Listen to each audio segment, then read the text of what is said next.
There are new recommendations today in the fight against COVID-19. As medical reporter Liz Bonis explains, these suggestions come from a panel of experts preparing for the coronavirus vaccine.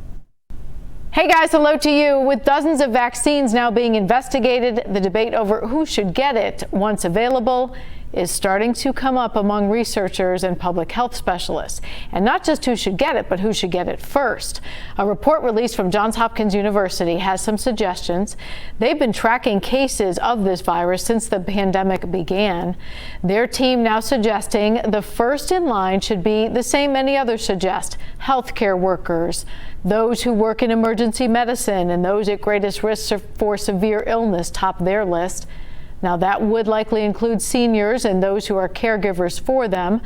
Next, they suggest others who are in contact with many people at work, including teachers, food service workers, and those who work in transit.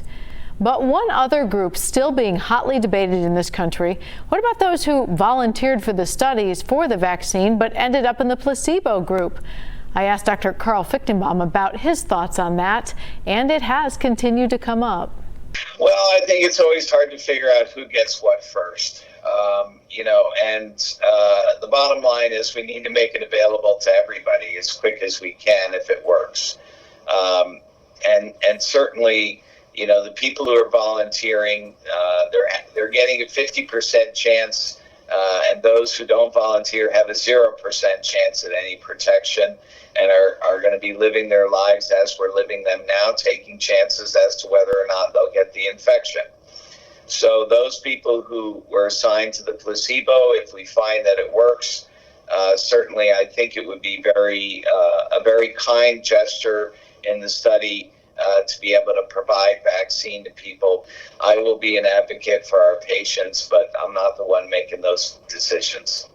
Now, Hopkins calls their report just an ethics framework, so to speak, but it also does aim to make sure other groups that are often overlooked in a pandemic do also get moved to the top of the list.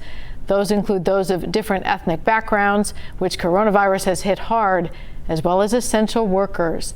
These are only recommendations. Ultimately, government guidelines will come out once one or more of the vaccines in the works have at least emergency approval. We'll, of course, have more to come. I'm medical reporter Liz Bonis. We'll throw it back to you. All right. Thank you, Liz.